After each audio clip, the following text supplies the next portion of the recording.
Bon matin, ceux qui m'ont, puis ben bonjour à toute la gang qui sont dans les deux autres groupes. Donc aujourd'hui, ce que je voulais faire, c'est vous faire une démo pour vous rappeler la procédure pour pouvoir intégrer des fonts ou des typographies à partir de Google Fonts. Donc c'est un peu le but de la démo aujourd'hui, question de vous donner un petit coup de main par rapport à tout ce on vous a montré jusqu'à ce jour. Fait que c'est juste pour vous donner un petit coup de pouce, surtout pour le devoir, mais pour le reste aussi de la session. Fait que, fidèle à mes habitudes, je vais partager mon écran. Alors, là, présentement, la première, j'ai ouvert dans mon document VS Code, j'ai un index démo très basique avec les feuilles de style de base, le style.css. Donc, la démo en tant que telle, je vais la partager, je vais activer mon écran, activer mon aperçu à l'écran. Fait que, on voit que la typographie, bien, naturellement, c'est la typo qui vient de base avec VS Code. Pas VS Code, excusez, avec le furteur. Donc, c'est la typographie par défaut installée que le furteur gère. Nous, au niveau du web, ben, ça nous arrive souvent de vouloir personnaliser ces typos-là. Fait que c'est là que Google Fonts devient super intéressant. C'est juste qu'il faut juste se rappeler la procédure pour les intégrer.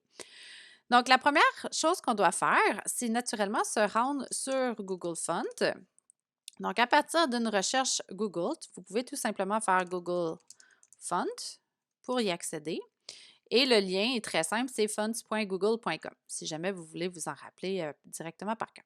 Mais bon, fait que je viens y accéder. Souvent, dans les projets ou dans les exercices, on va vous dire quelle typographie je veux que vous intégrez à quel endroit. OK? Fait que quand on dit d'ordre général, c'est cette typo-là qu'on intègre, mais à ce moment-là, bien, vous pouvez aller les chercher sur le site en tant que tel. Puis on peut jumeler plusieurs différents types de typos. Il faut faire attention, petite note, ne pas surcharger le site web naturellement de sites web de typographie variée. On ne veut pas en avoir 80. Hein. Ça devient lourd, c'est lourd pour le furteur, puis au niveau, ça alourdit notre site, puis ça cause des problèmes au niveau du référencement, entre autres, et pour l'accessibilité à notre site. Fait qu'admettons, je vous dis, bon, ben, dans l'ordre général, la typo générale du site web, c'est Roboto 200. Naturellement, Roboto apparaît ici rapidement, mais vous pouvez aussi tout simplement faire une recherche dans le barre de recherche pour chercher Roboto. Fait que si j'ai Roboto, et on voit que Roboto, bien, il y a plusieurs styles variés. Hein, on a le 100, ce que je vous ai dit 200, mais je voulais dire 300. Là. Donc, j'ai ici la graisse qui est thin, ou aussi j'ai un chiffre qui aussi détermine la graisse de mon caractère. Fait que ce que je vais faire, c'est je vous dis, je veux que ce soit Roboto 300. Fait que je vais venir ici dans ma typo Roboto, venir sélectionner Select this style, qui ouvre une petite fenêtre et qui m'envoie qui me donne un petit lien ici. C'est parfait si on a juste une typo à intégrer, mais souvent, je vous en donne plusieurs parce que là, on voit ici qu'il inclut tout simplement Roboto avec la graisse de 300. Ce que je veux faire souvent, c'est aussi avoir une typo, mettons, pour mes titres. Fait que je prévois tout de suite quelle typo je vais utiliser pour les titres, puis souvent, sont indiqués dans le projet. Fait que je vais venir ici, revenir sur fonts.google.com. Donc, je clique sur le mot Google Fonts pour venir à la page d'accueil.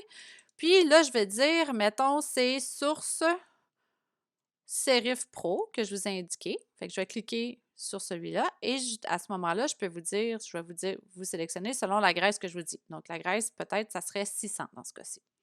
Fait que je vais aussi faire Select this style, le bouton à droite de la rangée qui démontre le style de caractère que je vous demande. Et on voit que ici, du côté de le code qui nous fournit, on voit dans la feuille de style qui a aussi rajouté source serif. Fait qu'une fois qu'on a sélectionné nos deux éléments, il y a deux étapes qu'on doit faire pour les intégrer dans notre fichier HTML. La première, c'est de créer un lien vers ces typos-là. Puis la deuxième, bien, c'est de venir les appliquer aux éléments qu'on veut appliquer nos différentes polices de caractère. Fait que fermez pas la fenêtre tout de suite. La première chose qu'on fait, comme j'ai dit tantôt, c'est on veut l'intégrer un lien vers ces fonts-là. Fait que pour faire ça, je vais venir sélectionner la balise link que j'ai ici, le copier, fait que CTRL-C, venir dans mon document VS Code et venir le placer dans le head de mon document. Donc, ici, je mets en dessous de mon title, je fais CTRL-V. Et on voit qu'il y a carrément le lien qui a été créé. Je corrige l'indentation. Il y a un lien qui a été créé qui mène vers le site, vers la typo. C'est super. Si je sauvegarde, je viens voir qu'est-ce qui se passe dans mon furteur au niveau de mon Go Live, mais il n'y a rien qui a changé. Parce qu'en fait, je n'ai pas encore dit au furteur, ben va chercher ces typos-là. Ils sont loadés, ils sont là, mais il faut que là, j'indique au furteur d'aller les chercher. Et pour faire ça, ben on va le dire, quand je dis d'ordre général, je veux que, en général, la typo qui est utilisée dans mon site web, la typo principale, c'est le Roboto. Fait que dans ce cas-là, on l'intègre dans le HTML. Je vais mettre mes accolades.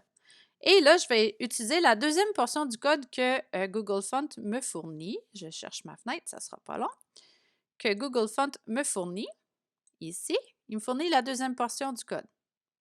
Fait que ici, vous voyez que là, ici, ça me permet de définir la Font Family de Roboto, puis la Font Family pour Source Serif Pro.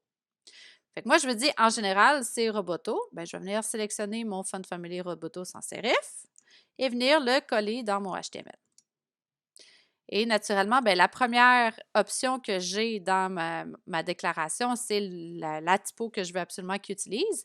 Puis la deuxième, ben, c'est le plan B. C'est si jamais ce Roboto ne fonctionne pas, si jamais l'usager n'a pas accès à Roboto, ben, on indique au furteur, va dans ce cas-là choisir la typographie sans serif. Une typo sans serif qui est installée sur le poste de l'usager. Fait que si je sauvegarde ma feuille de style, puis je viens voir dans mon furteur qu'est-ce qui se passe,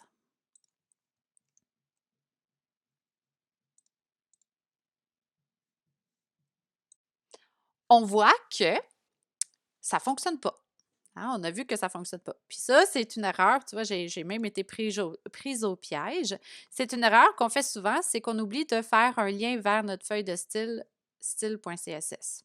Fait qu'une fois qu'on met après la Google Font, on vient faire un lien vers notre document style.css.